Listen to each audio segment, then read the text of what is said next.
Hi SL ടോക്സിലേക്ക് എല്ലാവർക്കും സ്വാഗതം. ഇന്നത്തെ വീഡിയോയിൽ ഞാൻ ഷെയർ ചെയ്യാൻ പോകുന്ന കാര്യം എന്ന് പറയുന്നത് നമ്മുടെ നല്ല ബന്ധങ്ങൾ തകരാതിരിക്കാൻ വേണ്ടിയിട്ട് നമ്മുടെ ഫോണിൻ്റെ ഉപയോഗത്തിൽ നമ്മൾ ചെയ്യേണ്ട കുറച്ച് കാര്യങ്ങളുണ്ട്. അതായത് നമ്മൾ പാലിക്കേണ്ട കുറച്ച് കാര്യങ്ങളുണ്ട്.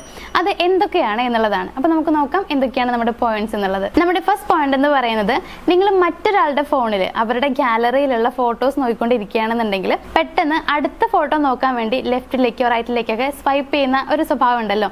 അങ്ങനെ ഒരു ടെൻഡൻസി നിങ്ങൾക്ക് വരികയാണെന്നുണ്ടെങ്കിൽ ഒരിക്കലും നിങ്ങൾ അങ്ങനെ ചെയ്യാതിരിക്കുക എന്നുള്ളതാണ്. അതെന്താണെന്ന് വെച്ച് കഴിഞ്ഞാൽ ചിലപ്പോൾ അവർ ആഗ്രഹിക്കുന്നുണ്ടാവില്ല നിങ്ങൾ ആ ഫോട്ടോ കാണണം എന്നുള്ളത്. അതായത് നിങ്ങളിപ്പോൾ കണ്ടുകൊണ്ടിരിക്കുന്ന ഫോട്ടോൻ്റെ തൊട്ടടുത്ത ഫോട്ടോ കാണണം എന്നുള്ളത് അവർ വിചാരിക്കുന്നുണ്ടാവില്ല. നിങ്ങളത് കാണല്ലേ ഈശ്വര എന്നൊക്കെ പ്രാർത്ഥിച്ചുകൊണ്ടിരിക്കുകയായിരിക്കും. ആ സമയത്ത് നിങ്ങൾ പെട്ടെന്ന് അതിങ്ങനെ നോക്കുകയാണെന്നുണ്ടെങ്കിൽ അത് അവർക്ക് വല്ലാത്തൊരു ഇറിറ്റേഷൻ ഉണ്ടാക്കാനുള്ള ചാൻസ് ഉണ്ട്. അതായത് ഇവർ കണ്ടല്ലോ എന്നുള്ള രീതിയിൽ തോന്നും. അപ്പോൾ സ്വാഭാവികമായിട്ടും അവരുടെ മനസ്സിലേക്ക് ഒരു ദേഷ്യം വരുന്നുള്ളതാണ്. അതായത് എൻ്റെ ഫോൺ എടുത്ത് നോക്കി എൻ്റെ ഗാലറിയിലുള്ള ഫോട്ടോസ് നോക്കി എന്നൊക്കെ പറഞ്ഞിട്ട് ഒരു ദേഷ്യം സ്വാഭാവികമായിട്ടും വരാം. അതിന് നമുക്ക് അവരെ കുറ്റം പറയാനായിട്ട് പറ്റില്ല. അപ്പം നമുക്ക് ചെയ്യാൻ പറ്റുന്ന കാര്യം എന്ന് വെച്ച് കഴിഞ്ഞാൽ അങ്ങനെ അവരുടെ ഗാലറി എടുത്തിട്ട് അവരുടെ പെർമിഷൻ ഇല്ലാണ്ട് ഫോട്ടോസ് കാണാതിരിക്കുക എന്നുള്ളതാണ്. അതായത് അവരെടുത്ത് തന്നിട്ടുള്ള ഫോട്ടോ നമ്മൾ കാണാം. അങ്ങനെ അല്ലാതെ പെട്ടെന്ന് അടുത്ത ഫോട്ടോ നോക്കുന്ന ആ ഒരു സ്വഭാവം ഉണ്ടെങ്കിൽ അത് സ്റ്റോപ്പ് ചെയ്യാനായിട്ട് ശ്രമിക്കുക. അപ്പോൾ നമ്മുടെ രണ്ടാമത്തെ പോയിന്റ്, സെക്കൻഡ് പോയിന്റ് എന്ന് പറയുന്നത് 2 തവണയിൽ കൂടുതലായിട്ട് ഒരാളെ വിളിക്കാതിരിക്കുക എന്നുള്ളതാണ്. ഇത് നമ്മൾ ഒട്ടുമിക്ക ആളുകളും ചെയ്യുന്ന ഒരു കാര്യമാണ്. ഒരു പ്രാവശ്യം നമ്മൾ ഒരാളെ വിളിക്കും, എന്നിട്ട് അവരെടുത്തില്ല എന്നുണ്ടെങ്കിൽ 2ാമത്തെ പ്രാവശ്യം വിളിക്കും, എന്നിട്ടും എടുത്തില്ല എന്നുണ്ടെങ്കിൽ 3ാമത്തെ പ്രാവശ്യം വിളിക്കും.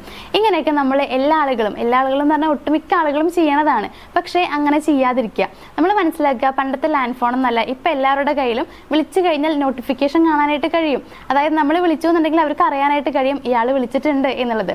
അപ്പോൾ അവരുടെ തിരക്കുകൾ കഴിഞ്ഞു എന്നുണ്ടെങ്കിൽ അവർ നമ്മളെ തിരിച്ച് വിളിക്കും. ചിലപ്പോൾ തിരക്ക് ഒരുപാട് ആയതുകൊണ്ടായിരിക്കാം, ബിസി ആയതുകൊണ്ടായിരിക്കാം നമ്മളെ തിരിച്ച് വിളിക്കാതിരുന്നിട്ടുണ്ടാവുക, അല്ലെങ്കിൽ നമ്മുടെ കോൾ അറ്റൻഡ് ചെയ്യാതിരുന്നിട്ടുണ്ടാവുക. അപ്പോൾ നിങ്ങൾ മനസ്സിലാക്കുക, തിരക്ക് കഴിയുമ്പോൾ അവർ നമ്മളെ വിളിക്കും. അതല്ലാതെ നമ്മളിങ്ങനെ വിളിച്ചുകൊണ്ടേയിരിക്കുന്ന സമയത്ത് അവർക്ക് ഫീൽ ചെയ്യുന്നതെന്ന് വെച്ച് കഴിഞ്ഞാൽ എൻ്റെ തിരക്കുകളോ എൻ്റെ കാര്യങ്ങളോ മനസ്സിലാക്കുന്നില്ല ഇങ്ങനൊരു തോന്നൽ വരും. അതായത് അവരെ നമ്മൾ മനസ്സിലാക്കുന്നില്ല എന്നൊരു തോന്നൽ ആ വ്യക്തിയുടെ മനസ്സിലേക്ക് വരുന്നുള്ളതാണ്. നമ്മൾ വിചാരിക്കും ഇതൊക്കെ വളരെ ചെറിയ കാര്യമല്ലേ, ഇതുകൊണ്ടൊന്നും നമ്മുടെ ബന്ധങ്ങളൊന്നും തകരില്ല എന്നുള്ളത്. ഒരിക്കലുമല്ല. ഇത്തരത്തിലുള്ള ചെറിയ കുറേ കാര്യങ്ങൾ കൂടുമ്പോൾ ഒരു വലിയ സംഭവമായിട്ട് മാറും. അതായത് വലിയ വെറുപ്പായിട്ട് മാറുന്നുള്ളതാണ്. അതുകൊണ്ട് നമുക്ക് ചെയ്യാൻ പറ്റുന്നത് വെച്ച് കഴിഞ്ഞാൽ ചെറിയ ചെറിയ കാര്യങ്ങൾ പോലും വരാതിരിക്കാനായിട്ട് ശ്രദ്ധിക്കുക എന്നുള്ളതാണ്. സോ ഈ രീതിയിൽ 2ൽ കൂടുതൽ പ്രാവശ്യം വിളിക്കുന്ന സ്വഭാവമൊക്കെ നിങ്ങൾക്കുണ്ടെങ്കിൽ അതിന് മുതൽ സ്റ്റോപ്പ് ചെയ്യാനായിട്ട് ശ്രമിക്കുക. ദെൻ നമ്മുടെ തേർഡ് പോയിന്റ് എന്ന് പറയുന്നത്, നിങ്ങളോട് ഒരാൾ വളരെ സീരിയസ് ആയിട്ട് ഒരു കാര്യം സംസാരിച്ചുകൊണ്ടിരിക്കുകയാണെന്നുണ്ടെങ്കിൽ ആ സമയത്ത് ഫോണിൽ നോക്കുന്ന സ്വഭാവം നിങ്ങൾക്കുണ്ടെങ്കിൽ അത് മാറ്റാനായിട്ട് ശ്രമിക്കാം. അതായത് ഒരാൾ നമ്മളോട് ഭയങ്കര സീരിയസ് ആയിട്ട് അവരുടെ കഥകളൊക്കെ പറഞ്ഞുകൊണ്ടിരിക്കുകയായിരിക്കും, അല്ലെങ്കിൽ അവർക്ക് മറ്റുള്ള എന്തെങ്കിലുമൊക്കെ പ്രശ്നങ്ങളും കാര്യങ്ങളൊക്കെ പറഞ്ഞുകൊണ്ടിരിക്കുന്ന സമയമായിരിക്കും. ആ സമയത്ത് നമ്മളിങ്ങനെ ഫോൺ നോക്കിയിട്ട് അതിലുള്ള എന്തെങ്കിലും റീൽസോ കാര്യങ്ങളൊക്കെ ഇങ്ങനെ നോക്കിക്കൊണ്ടേ ഇരിക്കുകയാണ്, അല്ലെങ്കിൽ നമ്മൾ ചാറ്റ് ചെയ്തുകൊണ്ടിരിക്കുകയാണ്, ഇങ്ങനെയൊക്കെ ചെയ്യുന്ന സ്വഭാവം ഉണ്ടെങ്കിൽ അത് സ്റ്റോപ്പ് ചെയ്യുക. ഒരു കാരണവശാലും നിങ്ങളിത് ചെയ്യാനായിട്ട് പാടില്ല എന്നുള്ളതാണ്. ഇങ്ങനെ നമ്മൾ ചെയ്യുമ്പോൾ നമ്മൾ അവരെ അപമാനിക്കുകയാണ് എന്നൊരു തോന്നലാണ് അവർക്ക് വരിക. അതായത് ഞാൻ ഇവിടെ നിന്ന് ഇങ്ങനെ സംസാരിക്കുകയാണല്ലോ, ഇവൻ അല്ലെങ്കിൽ ഇവള് അവരുടെ കാര്യം നോക്കിക്കൊണ്ടിരിക്കുകയാണ് എന്നുള്ള രീതിയിൽ തോന്നും. മീൻസ് അവർ പറയുന്നത് നമ്മൾ ശ്രദ്ധിക്കുന്നില്ല, അവർക്ക് അത്ര ഇമ്പോർട്ടൻസ് നമ്മൾ കൊടുക്കുന്നില്ല. ഈ തോന്നലൊക്കെ അവരുടെ മനസ്സിലേക്ക് വരാനുള്ള ചാൻസ് വളരെ കൂടുതലാണ്. അപ്പോൾ നമ്മൾ എന്താ ചെയ്യേണ്ടതെന്ന് വെച്ച് കഴിഞ്ഞാൽ അവർ നമ്മളോട് സംസാരിക്കാൻ വരുന്ന ടൈമും ആ കുറച്ച് സമയമുള്ളത് നമ്മൾ അവർക്ക് കൊടുക്കുക എന്നുള്ളതാണ്. അവർ പറഞ്ഞു കഴിഞ്ഞാൽ നമുക്ക് പിന്നെ ഫോൺ യൂസ് ചെയ്യാലോ. അപ്പോൾ ആ രീതിയിൽ നിങ്ങൾ ചിന്തിക്കുക. ഫോൺ എന്ന് പറയുന്നത് എപ്പോഴും നമ്മളുടെ കൂടെ ഉള്ള സംഭവമാണ്. പക്ഷേ നമ്മുടെ ചുറ്റുമുള്ള ആളുകൾ എന്ന് പറയുന്നത് എപ്പോഴും ഉണ്ടാവണം എന്നില്ല. അതായത് ചിലപ്പോൾ നമ്മൾ വർക്കിന് പോകുമ്പോഴൊന്നും അവർ നമ്മൾ കൊണ്ടുപോയില്ലല്ലോ. അപ്പോൾ അവർക്ക് നമ്മളെ കിട്ടുന്ന സമയം വളരെ ചുരുക്കം സമയം മാത്രമാണ്. ആ സമയത്ത് അവർക്ക് വേണ്ട രീതിയിൽ അവരോട് പെരുമാറാനായിട്ട് ശ്രമിക്കുക. അപ്പോൾ ഈ ഒരു കാര്യം നിങ്ങൾ മൈൻഡിൽ വെക്കുക. അതായത് നമ്മളോട് ഒരാൾ സംസാരിക്കുന്ന സമയത്ത്, അതും വളരെ സീരിയസ് ആയിട്ട് സംസാരിച്ചുകൊണ്ടിരിക്കുന്ന സമയത്ത് ഒരു കാരണവശാലും ഫോൺ നോക്കിക്കൊണ്ടിരിക്കാതിരിക്കുക. അപ്പോൾ നമ്മുടെ ഫോർത്ത് പോയിന്റ് എന്ന് പറയുന്നത്, ഇടയ്ക്കിടയ്ക്ക് വിളിച്ച് സുഖവിവരം അന്വേഷിക്കുന്ന ഒരു സ്വഭാവം ഉണ്ടെങ്കിൽ അതും സ്റ്റോപ്പ് ചെയ്യുക എന്നുള്ളതാണ്. ഏറ്റവും നല്ല എക്സാമ്പിൾ പറയുകയാണെന്നുണ്ടെങ്കിൽ, ഇപ്പം നിങ്ങളുടെ കാമുകൻ അല്ലെങ്കിൽ കാമുകി, അതല്ലെങ്കിൽ ഭാര്യ ഭർത്താവ് ആരായിക്കോട്ടെ, അവരിപ്പോൾ ഫ്രണ്ട്സിൻ്റെ കൂടെ ജസ്റ്റ് ഒന്ന് കറങ്ങാനായിട്ട് പോയി എന്ന് വിചാരിക്കാം.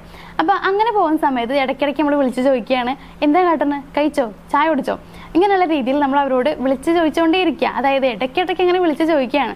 നമ്മൾ വിചാരിക്കും കെയറിങ് ആണ് എന്നുള്ളത്. പക്ഷെ ഇത് കെയറിങ് അല്ല, ഇതൊരു തരത്തിൽ ഇമോഷണൽ ബ്ലാക്ക് മെയിലിംഗ് ആണ്. അപ്പോൾ അവർക്കത് മനസ്സിലാകുന്നുണ്ടാവും. കെയറിങ് എന്നൊക്കെ പറയുമ്പോൾ ഒരു പരിധി വരെ ഓക്കെയാണ്, നമ്മളത് എൻജോയ് ചെയ്യുന്നുള്ളതാണ്. പക്ഷേ ഇത്തരത്തിൽ നമ്മളിങ്ങനെ ഇടയ്ക്കിടയ്ക്ക് വിളിച്ചിങ്ങനെ ശല്യം ചെയ്തുകൊണ്ടിരിക്കുകയാണെന്നുണ്ടെങ്കിൽ അവർക്ക് ഉറപ്പായിട്ടും മനസ്സിലാവും ഇവൾ എന്താ ഇങ്ങനെ വിളിക്കുന്നത്, അല്ലെങ്കിൽ ഇവൻ എന്തിനാണ് ഇങ്ങനെ വിളിച്ചുകൊണ്ടിരിക്കുന്നത്, ഇത് വേറെ എന്തോ ആണ് എന്നുള്ള രീതിയിൽ അവർ ചിന്തിച്ചു തുടങ്ങും എന്നുള്ളതാണ്. അപ്പോൾ നമ്മൾ ഇങ്ങനെ ചെയ്യുകയാണെന്നുണ്ടെങ്കിലും അവർക്കത് ഇറിറ്റേഷൻ ആയിട്ട് മാറാൻ മാത്രമേ ചെയ്യുള്ളൂ. അതായത് എന്നെ സ്വസ്ഥമായിട്ടിരിക്കാൻ സമ്മതിക്കില്ല എന്നുള്ള രീതിയിൽ വരെ അവർ ചിന്തിക്കാനുള്ള ചാൻസ് ഉണ്ട്. അതുകൊണ്ട് തന്നെ ഇങ്ങനെ ഇടയ്ക്കിടയ്ക്ക് വിളിച്ച് സുഖവിവരങ്ങൾ അന്വേഷിക്കുക എന്നുള്ള രീതിയിൽ ഇങ്ങനെ വിളിച്ച് ഓരോ കാര്യങ്ങൾ ചോദിക്കുന്ന സ്വഭാവം ഉണ്ടെങ്കിൽ അതും സ്റ്റോപ്പ് ചെയ്യാനായിട്ട് ശ്രമിക്കുക. അപ്പോൾ നിങ്ങളുടെ റിലേഷൻഷിപ്പുകളൊക്കെ നല്ല രീതിയിൽ മുന്നോട്ട് കൊണ്ടുപോകാനാണ് നിങ്ങൾ ആഗ്രഹിക്കുന്നുണ്ടെങ്കിൽ ഇത്രയും കാര്യങ്ങൾ നിങ്ങൾ ശ്രദ്ധിക്കാനായിട്ട് ശ്രമിക്കുക. അപ്പോൾ നിങ്ങൾ മനസ്സിലാക്കേണ്ട കാര്യം എന്ന് വെച്ച് കഴിഞ്ഞാൽ നമ്മൾ ഫോണിലൂടെ കൂടിച്ചേർന്ന ബന്ധങ്ങളെക്കാൾ ഒട്ടും കുറവല്ല ഫോൺ വഴി ഇല്ലാതായിട്ടുള്ള റിലേഷൻഷിപ്പുകൾ. അതുകൊണ്ട് ഒരു കാരണവശാലും റിലേഷൻഷിപ്പുകളെ ഇല്ലാതാക്കാനായിട്ട് ശ്രമിക്കരുത്. പകരം അത് നല്ല രീതിയിൽ മെയിൻറ്റെയിൻ ചെയ്ത് കൊണ്ടുപോകാനായിട്ട് ശ്രമിക്കുക. അതിനുവേണ്ടി ഈ പറഞ്ഞ കാര്യങ്ങളൊക്കെ ഒന്ന് ഫോളോ ചെയ്യാനായിട്ട് ശ്രമിക്കുക. അപ്പോൾ ഇന്നത്തെ വീഡിയോയിൽ ഇത്രയും കാര്യങ്ങളാണ് പറയാനുള്ളത്. നമ്മുടെ വീഡിയോയിൽ പറഞ്ഞ കാര്യങ്ങളൊക്കെ നിങ്ങൾക്ക് ഇഷ്ടമായെന്നുണ്ടെങ്കിൽ വീഡിയോ ഒന്ന് ലൈക്ക് ചെയ്തേക്കുക. അതേപോലെ ആർക്കെങ്കിലും ഈ ഒരു വീഡിയോ യൂസ്ഫുൾ ആയിരിക്കുമെന്ന് തോന്നുകയാണെങ്കിൽ അവർക്കൊന്ന് ഷെയർ ചെയ്ത് കൊടുക്കുക. നമ്മുടെ ചാനലും സബ്സ്ക്രൈബ് ചെയ്യുക. മറ്റൊരു വീഡിയോ ആയിട്ട് കാണാം. താങ്ക്